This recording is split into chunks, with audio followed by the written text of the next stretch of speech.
지금은 깰 때입니다 라는 제목으로 우리 함께 은혜를 나눕니다. 이 노르웨이의 작곡가 에드바르트 그리그가 1876년에 작곡한 이 솔베이지의 노래라는 가곡이 있어요. 오늘 먼저 이 설교 듣기 전에 그 곡을 먼저 듣고 우리가 설교 듣습니다.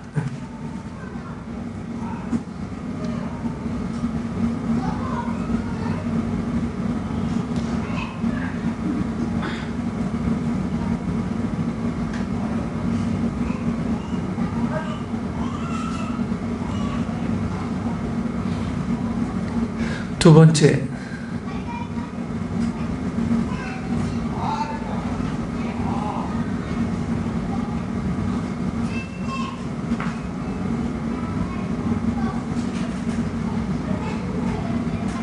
사업을 운영 중이신가요? 유튜브와 함께하면 전 세계 인터넷 사용자의 절반을 잠재 고객으로 얻고 내 사업에 관심이 많은 시청자를 타겟팅하여 소통할 수 있습니다. 유튜브로 내 비즈니스를 성장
이 노래에 담긴 사연은 이렇습니다.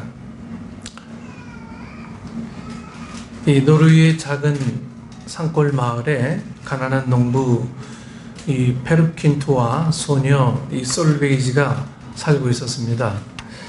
그 둘은 아주 너무 사랑하게 되었고 결국 결혼까지 이제 하게 되죠. 남편 페르킨트는 이 솔베이지 아내를 사랑하지만 그에게는 이 돈이 없어서 아주 가난했었죠. 그래서 아내 솔베이지를 위해서 먼 외국에 나가서 돈을 벌어오기 위해서 집을 떠납니다. 이 페르킨트는 부둣가에서 온갖 이 막리를 마다하지 않고 고향의 아내를 그리면서 열심히 일해서 돈을 모읍니다. 그리고 10년 만에 많은 돈을 번 이 남편 페르킨트는 사랑하는 아내가 있는 그리운 고향으로 이제 돌아갑니다. 온갖 고생을 다하며 모은 소중한 돈을 가지고 아주 설레는 마음으로 고향으로 돌아가다가 그만 이 배를 타고 이제 가다가 바다 한가운데서 이 해적들을 만나서 10년 동안 모았던 그 돈을 한순간에 전부 다 빼앗기고 맙니다. 간신히 이제 목숨만을 건진 이 남편 페르킨트는 고향으로 돌아왔지만 그렇게도 만나고 싶었던 아내 앞에 나설 수가 없었어요. 왜? 돈을 갖고 돈을 벌어서 부자 돼서 오겠다고 약속을 했는데 이 해적들에게 다 뺏기고 나서 이제 이 아내 앞에 설 수가 없었던 거예요. 가진 돈을 다 털린 빈털터리가 된 이 남편 페르킨트는 정말 절망할 수밖에 없었죠. 결국 이 페르킨트는 다시 눈물을 흘리면서 돈을 벌기 위해서 또 먼 이국 땅으로 떠났고 또 이국 땅에서 길거리 노숙자로 평생을 살다가 늙고 지치고 병든 몸을 이끌고 다시 고향으로 돌아오게 됩니다. 고향에 돌아와서 어머니가 살던 오두막집을 찾아갔을 때 그에게는 믿어지지 않는 현실이 눈앞에 펼쳐집니다. 어머니가 살던 오두막집은 다 쓰러져가 있고 그 집안에 희미한 불빛에 머리가 하얀 한 노파가 바느질을 하고 있었습니다. 그 여인이 바로 그가 사랑하는 아내 솔베이지였어요. 아내 솔베이지는 긴 세월 남편을 그리워하면서 외롭게 수절하면서 남편이 오기만을 그렇게 기다리고 있었습니다. 얼굴을 마주보는 두 노인은 아무 말 없이 서로를 부둥켜 안고 그냥 펑펑 울기만 했습니다. 페르킨트는 아내 솔베이지의 무릎에 누워서 조용히 눈을 감고 몸이 점점 식어갑니다. 죽음을 향해 가고 있는 거죠. 아내 솔베이지는 그런 남편, 꿈에도 그리던 남편을 이 자기 무릎에 안고서 오늘 바로 이 솔베이지 노래를 부른 거예요. 그리고 이 페르킨트는 그렇게 아내 솔베이지의 무릎을 베고 이 아내의 노래를 들으면서 이 세상을 떠나게 되고 솔베이지 역시 남편 이 페르킨트를 따라서 눈을 감고 눈물이 없는 하늘나라로 가고 맙니다. 이 솔베이지 노래는 우리가 이 중학교 때부터 계속 들어왔던 아름다운 이 노르웨이 가곡입니다. 그냥 참 조용하고 가슴을 울리는 노래다라고 해서 자세히 이 곡에 대한 이 배경을 살펴봤더니 결국은 이 사랑하는 아내, 이 사랑하는 아내가 이 하나님을 너무너무 잘 섬기고 있었던 사람이에요. 평생을 남편을 기다리고 좀 원망하지 않고 그렇게 이 흰머리가 백발이 되도록 남편을 기다리고 있었던 이 여인, 죽음도 거의 같은 시간에 맛보게 되고 하늘나라로 간 이 솔베이지 노래가 이 성탄절에 정말 우리가 기다림이란 뭐냐 하는 것들을 이 솔베이지 노래에서 우리는 좀 많이 배울 수 있지 않겠냐 해서 솔베이지 노래를 먼저 들려드렸습니다. 이 솔베이지 노래는 여러분 기다림을 노래하고 있어요. 기다림. 한 해가 가고 또 겨울이 지나도 내가 확실히 아는 것은 당신이 돌아올 것이라는 사실입니다. 하나님이 당신을 도우실 겁니다. 당신이 홀로 길을 헤매고 있을 때 하나님은 당신에게 힘을 주실 겁니다. 당신이 천국에 있다면 나를 기다리세요. 우리 천국에서 다시 만나 헤어지지 맙시다. 이런 가사예요. 네. 여러분 얼마나 애절한 이 기다림의 고백입니까? 언제 다시 만날지 이 기약이 없습니다. 그러나 분명한 것 하나가 있어요. 그것은 언젠가는 반드시 만난다는 거예요. 언젠가는 만난다. 사랑하는 그대가 반드시 돌아올 것이라는 사실, 돌아오지 못한다면 천국에서라도 반드시 만날 것이라는 사실입니다. 그걸 알기에 그녀는 백발이 될 때까지 삭바느질을 하면서 사랑하는 남편 페르퀸트를 한평생 기다렸습니다. 우리는 이 살아가면서 수없이 많은 시간을 기다리며 보냅니다.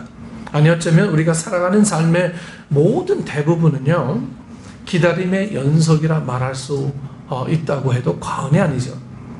저녁에 잠자리에 들면서 내일 아침 동이 틀 때 정말 개운한 기분으로 일어날 것을 기대하며 잠을 청합니다. 저는 요즘 이제 잠잘 때 한 가지 주문을 하고 자요. 네.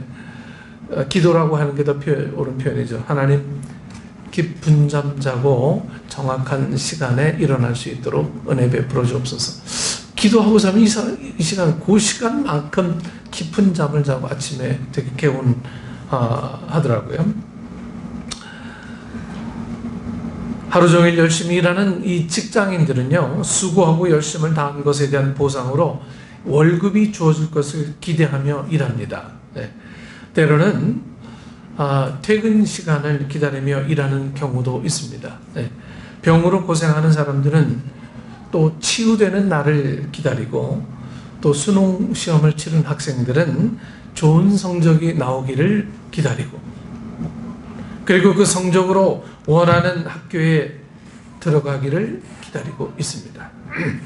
취업을 준비하는 학생들은 자신 앞에도 취업의 문이 열려서 남부럽지 않게 직장에 출근하는 날이 오기를 기다리며 열심히 준비합니다.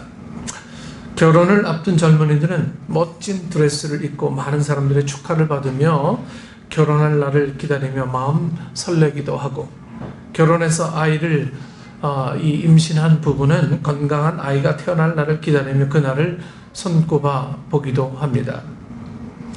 만나고 싶었던 누군가와 이 만날 약속을 했을 때는 정말 그날이 빨리 왔으면 좋겠다는 마음으로 기다리고 한 해의 휴가를 보낸 직장인은 다음 휴가를 또 기다리면서 힘들지라도 직장 생활을 우리가 이어가고 있는 거죠. 그렇게 우리는 여러분 늘 무언가를 기다리며 살아갑니다. 때로는 그것을 우리는 뭐라고 바꿔 부르냐면 희망이라, 희망이라 이렇게 부르기도 하고 때로는 그것을 기대라 이렇게 부르기도 합니다. 그러나 어떤 기다림보다 더 복되고 더 가치 있는 기다림은 영원을 기다리는 마음입니다. 영원을 기다리는 마음. 좀 막연하죠? 영원을 기다린다. 근데 우리는요, 평생을 기다림의 연속으로 살아가지만 우리 인생의 진정 최종 목적지는 영원이라고 하는 거예요. 영원.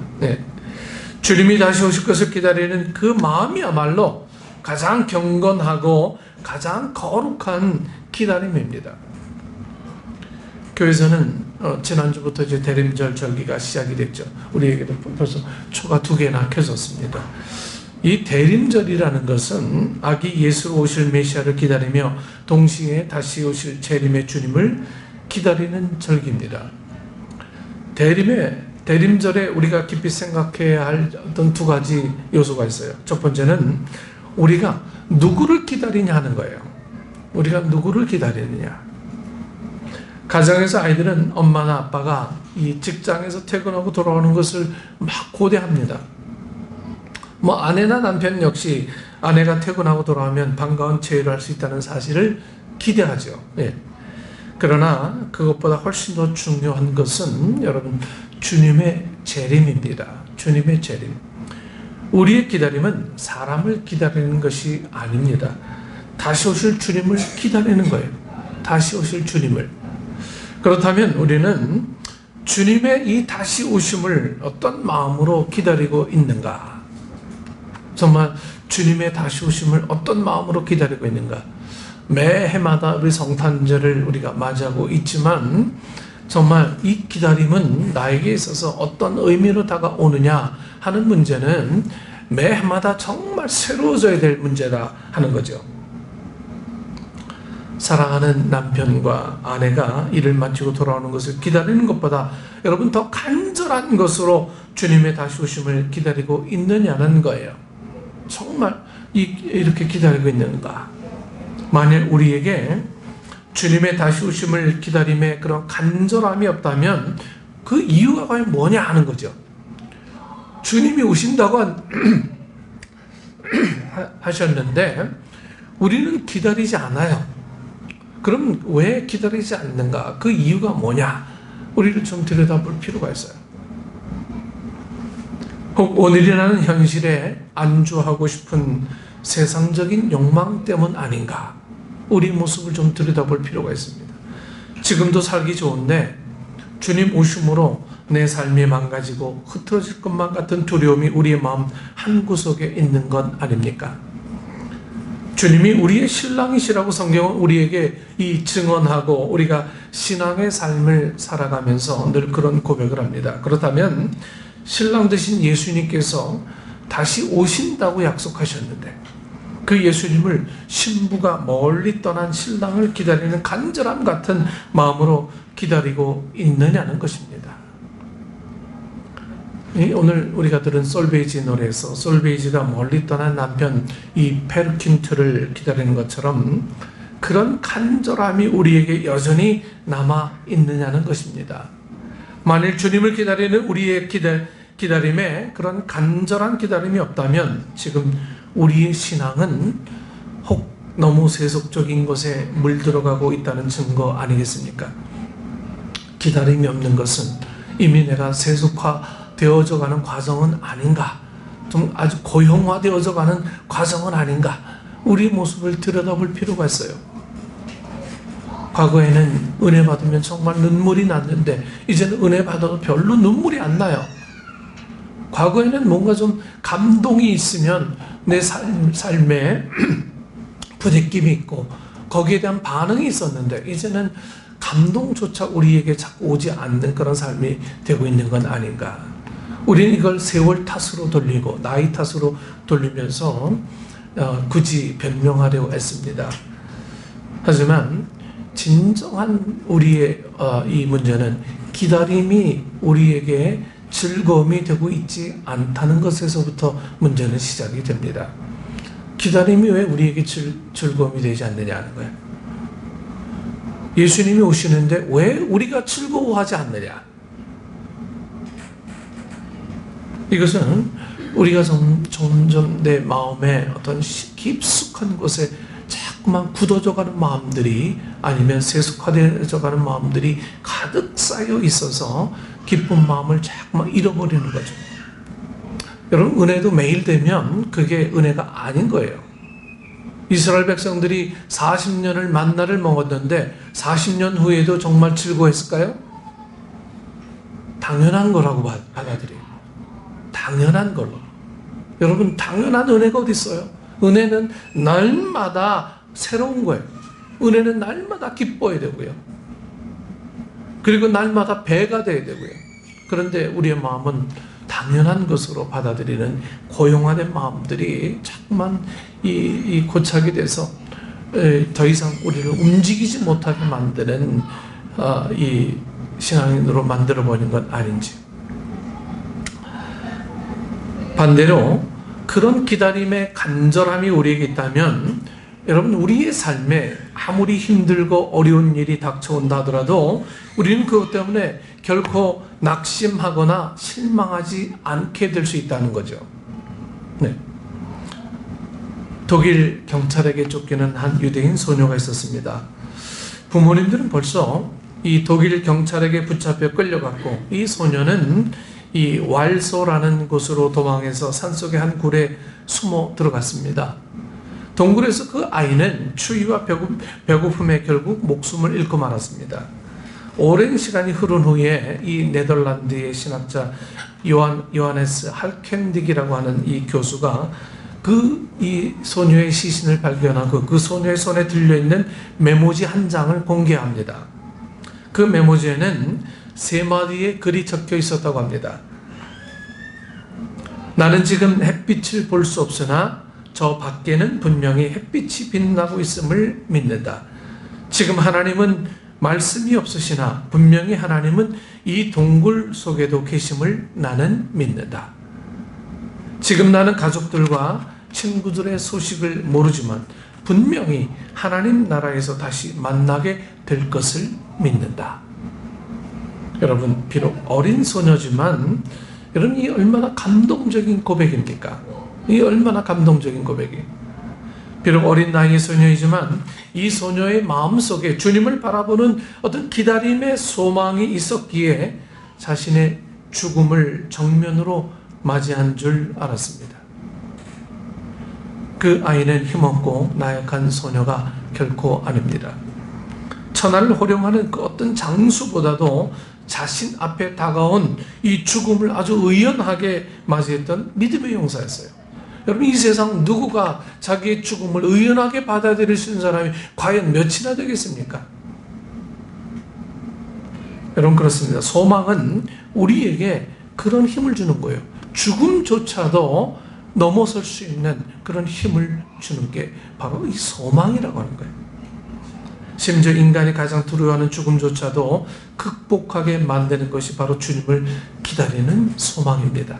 여러분, 죽음 생각하면 갑자기 모든 일들이 다 그냥 허망해지는 그런 느낌들이 우리에게 가끔 다가와요. 하지만 그 죽음을 통해서 우리는 이 다음 하나님의 나라를 볼 수 있는 안목이 있다면 그것은 죽음을 넘어선 가장 고귀한 기다림의 순간이 아닌가 하는 거죠. 대림 전에 또 하나 깊이 묵상해야 할 것은 다시 오실 주님을 기다리는 우리의 삶의 문제입니다. 오늘 본문은 사도 바울이 로마 교회에 보낸 편지 중 일부입니다. 이 편지를 쓸 당시 바울은 이제 이 3차 선교 여행 중 이 고린도에 머물고 있었어요. 나이가 많은 사도 바울은 건강까지 아주 좋지 않은 그런 상황이었지만 내가 반드시 로마에 가야겠다는 결심을 굳혀가고 있었습니다. 건강도 안 좋고요. 이 사도 바울이 워낙 몸이 안 좋잖아요. 가시도 많고. 네. 반드시 로마에 가겠다고는 생각을 갖고서 로마에 있는 교인들에게 편지를 쓴 게 바로 이 로마서잖아요. 사도 바울은 로마에 있는 교인들에게 그리스도께서 다시 오실 때가 가까워질수록 깨어있는 신앙으로 살아야 합니다. 이렇게 말씀합니다. 오늘 본문 11절 말씀이에요. 또한 너희가 이 시기를 알거니와 자다가 깰 때가 벌써 되었으니 이제 이는 이제 우리의 구원이 처음 믿을 때보다 가까웠음이라. 사도 바울은 신앙인들이 지금이 어떤 때인지를 잘 알고 있다고 전자하며 말씀합니다. 로마 교인들이 지금 어떤 때인지 당신들이 잘 알지 않습니까? 너희가 이 시기를 알거니와 라고 하는 이 말에 비추어 볼 때 이미 이 시기가 어떤 시기인 것을 로마 교인들도 잘 알고 있었어요. 그 시기라는 것은 곧 종말이죠. 종말. 그리스도께서 다시 오실 때입니다. 종말을 향해 가고 있는 이 시대에 우리가 해야 할 일은 어둠의 일을 벗고 빛의 갑옷을 입는 일입니다. 빛의 갑옷을 입는다는 것은 여러분 단정히 행하는 거죠. 방탕하거나 술 취하지 않고 음란하지 않고 다투거나 시기하지 않고 오직 예수 그리스도로 옷 입고 사는 것입니다. 그리스도로 옷 입는다는 것은 우리의 삶에서 그리스도가 보여지게 산다는 거예요. 우리 삶에서 그리스도가 보여지게 사는 거예요. 우리가 살아가는 삶을 보면서 내 주변 사람들이 그래 너는 정말 예수 믿는 사람답다. 에? 너에게서 예수 믿는 아름다운 모습이 보여라고 말할 수 있는 삶을 살아야 한다는 거예요. 한때 예수님의 재림을 강조한 사람들이 주님 이제 곧 오신다면서 이 다니던 학교나 직장도 다 그만두고 하던 일을 다 멈추고 주님을 기다린다고 기다린 적이 있었죠. 주님 곧 오시는데 뭐하러 일하느냐는 거예요. 네. 그래서 이 다미 선교회가 1992년 10월 28일 주님 오신다고 말했을 때도 그랬고 요즘 아주 논란이 되고 있는 은혜로 교회 신옥주 목사님을 알죠? 신옥주 목사도 그랬습니다. 신옥주 목사는 이제 곧 환란의 때가 오는데 환란을 대비하기 위해 가장 좋은 장소가 어디냐면 피지라고 해서 피지. 네. 그래서 자신을 따르는 사람들을 데리고 다 피지로 떠난 거예요. 그를 따르던 어리석은 사람들은 한국에서의 모든 삶을 다 정리하고 이 피지에 낙원을 건설한다고 따라갔다가 죽도록 노동만 하고 심지어 폭행과 감금을 당하고 비참한 삶을 살고 있습니다. 여권 다 뺏기고요.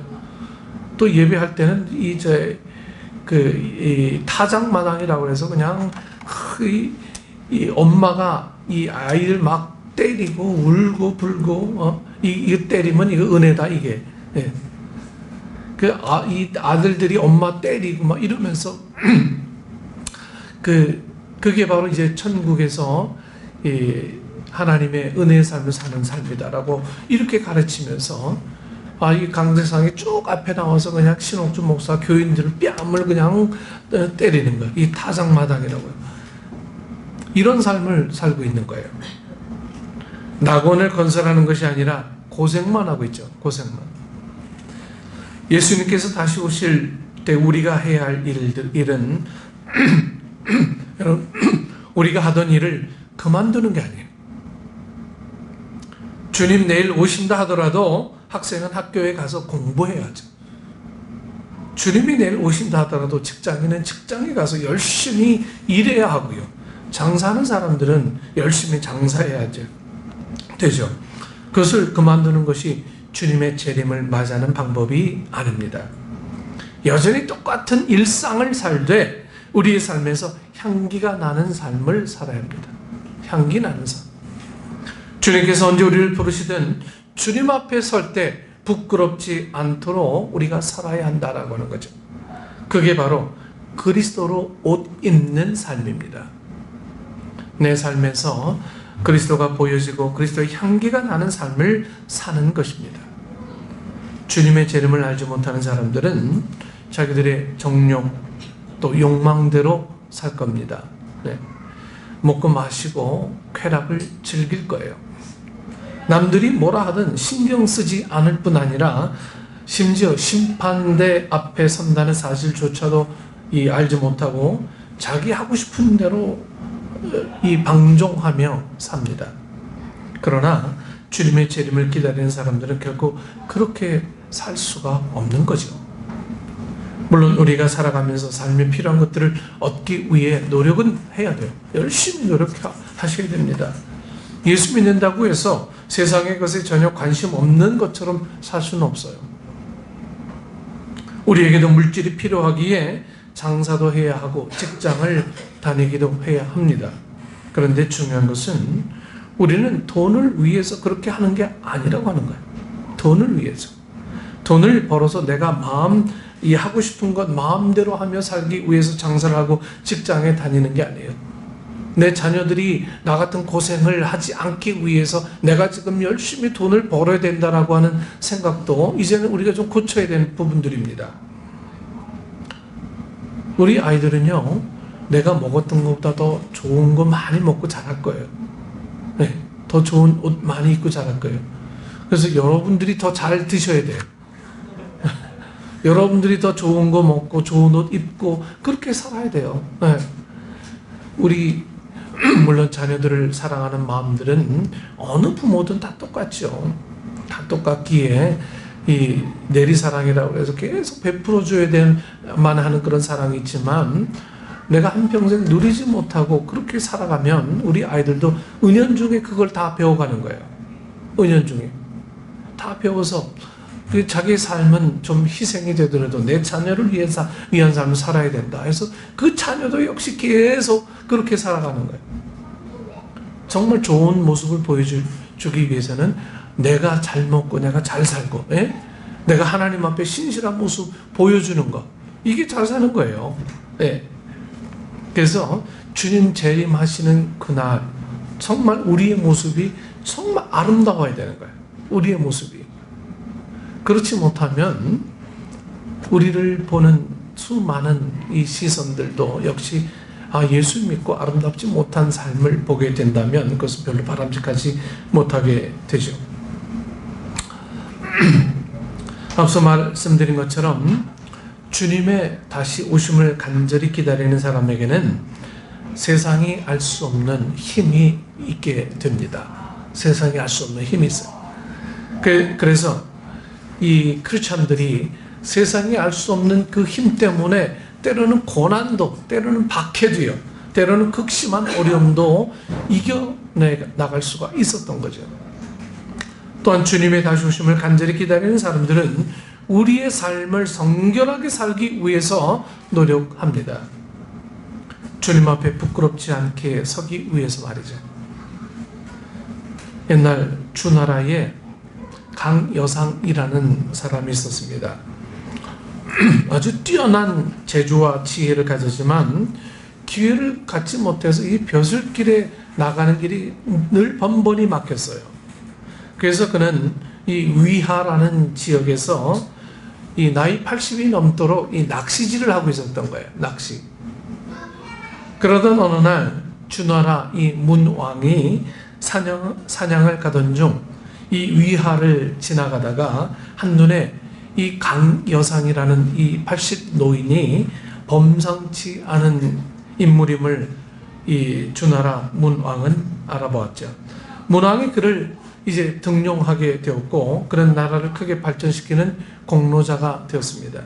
뿐만 아니라 문왕의 아들 이 무왕을 도와서 이 주나라를 세우는데 개국공신의 역할을 이 강여상이라는 사람은 하게 됩니다. 그래서 그에게는 자기가 주어졌는데 어떤 자기가 주어졌냐면은 강태공, 강태공이라는 이 자기가 주어집니다. 그래서 그때부터 강여상이 아니라 강태공이라고 이렇게 불려지게 되죠. 여러분, 강태공이 위하라는 지역에서 나이 80이 넘도록 낚시를 할 때 때로는 낚시에 이 바늘도 달지 않고요, 그냥 낚싯대만 물에 담가놓고 깊은 상념에 사로잡혀 있을 때가 많았다고 합니다. 낚시를 한 게 아니고 이 세월을 낚는다고 그러나 정말 지혜가 뛰어나고 그런 사람인데 이 벼슬에 나가지 못하는 그 시간들을 고기 잡는 데 보내는 게 아니고 이 낚시를 들여오면서 정말 적당한 때가 오기를 기다렸던 이 강여상. 강태공은 낚시하면서 긴 세월을 기다리다가 끝내 기회를 잡았고 출세를 하게 되었던 겁니다. 여러분, 그렇습니다. 기다림에 성공하면 인생에 성공할 수 있어요. 기다림. 그러나 막연한 기다리면 안 돼요. 오늘 하루를 최선으로 살아가는 실력 있는 자의 삶을 살아가면서 기다리는 거죠. 우연히 기회가 오면 잡아야겠다, 이런 식의 삶은 안 되고요. 날마다 정말 열심히 실력을 쌓아 나가야 되는 거예요. 실력을 쌓아 나가고 내 마음속에 정말 하나님을 닮아가는 모습들이 깊이 담겨 있고 그리고 기다림이 있을 때 그 기다림은 때가 되면 하나님께서 엄청난 은혜의 삶으로 인도해 주실 것이라는 사실입니다. 여러분, 우연이라고 하는 것은 우리에게 어쩌면 찾아오지 않을 이유들입니다. 우연이라고 하는 것. 여러분, 우연이 날마다 있을 수 있어요. 우연은 인생에 어쩌다 한 번. 근데 그 어쩌다 한 번을 위해서 평생을 건다라고 하는 건 무모한 시도죠. 여러분, 이 우연이라고 하는 이 말에 현혹되지 말고 오늘 하루를 주님 맞이하기 위해서 최선을 다하는 삶, 그것이 지혜자의 삶이다라고 하는 거예요. 오늘 강태공은 지혜가 너무 많은 사람이었어요. 그러면서 이 수많은 책을 독파했고요. 그러면서 시간 날 때마다 바늘기도라는 채 그냥 물에 담고 있었어요. 낚싯대를. 얼마나 많은 시간들을 그렇게 자기 스스로를 다스리며 보냈겠습니까? 우리는 우연히 얻은 그 축복으로 살아가려고 하는 자세를 고치고, 여러분 진정 오늘 하루를 주님과의 관계에서 정말 최선을 다해 살아가는 그런 삶을 살아가는 것, 이것이 바로 재림을 기다리는 자의 온전한 삶이다라고 하는 겁니다. 여러분, 우리는 기다림의 절기를 맞았습니다. 기다림에는 인내가 필요하죠. 기다림에 인내하지 못하는 사람은 기다림에 대해서 굉장히 조급해요. 네. 그래서 한국 사람들이 기다림에 대해서 굉장히 어려워하는 민족입니다. 그래서 뭐 세계 단어가 됐죠. 빨리빨리. 네. 빨리빨리. 이것 때문에 때로는 어려움도 많고 실수도 많고 그렇게 시행착오도 많이 생기게 됩니다. 기다림에는 때로 고통이 따르기도 합니다. 고통이 따라요. 그러나 간절한 기다림에는 그 어떠한 고난이나 아픔도 이겨낼 힘이 그 기다림 속에 있다라고 하는 거예요. 아기 예수님을 기다리는 우리의 마음에, 그리고 다시 오실 주님을 기다리는 우리의 마음에도 여러분 이 간절함으로 가득하기를 소망합니다. 그러면 우리는 기쁨으로 주님을 기다릴 수 있고 기쁨으로 주님을 만날 수가 있는 거예요. 그리스도로 옷 입고 정결한 삶을 살면서 신랑 되신 주님을 우리가 기다립시다. 간절한 기다림의 결과는 결국 승리입니다. 간절한 기다림의 결과는 칭찬과 영광입니다. 오늘 여러분들이 주님을 기다리면서 오는 이 하나하나 빠질 수 없는 신비로운 주님의 복을 전부 다 챙기시고, 이 기다림의 계절에 하나님과의 관계가 더욱더 가까워지고 하나님의 사랑을 깊이 체험하는 우리 이 교회와 우리 여러분들 되기를 축원합니다. 기도하겠습니다. 사랑의 하나님, 은혜를 감사합니다. 우리는 날마다 무언가를 기다리고 있지만 그 기다림에는 정말 간절함이 있는가? 그냥 우연적으로 어쩌다가 시절을 잘 만나서, 때를 잘 만나서 그렇게 되겠거니 하는 그런 마음으로 기다리는지, 아니면 정말 간절한 마음으로 이것이 이루어지기를 원하는 마음으로 그렇게 준비하며 공부하며 그렇게 계획하며 기다리고 있는지, 우리의 모습을 들여다보고 아버지 하나님, 우연적으로 오는 복이 아니라 진정 주님과의 관계에서 최선을 다하는 자의 삶의 복으로 기다림이 우리에게 축복이 되어질 수 있도록 하나님 인도해 주옵소서. 이제 다시 오실 주님을 우리가 맞이합니다. 우리는 정녕 무엇으로 주님을 기다립니까? 기다림이 없다면 정말 우리의 마음이 굳어진 건 아닙니까? 세속화된 건 아닙니까? 우리의 모습을 돌아보며 진짜 기다림의 계절에 주님이 오늘 우리에게 오심의 목적을 분명히 깨달아 알아가는 우리 식구들 될 수 있도록 하나님 인도해 주옵소서. 예수님 이름으로 기도드리옵나이다. 아멘.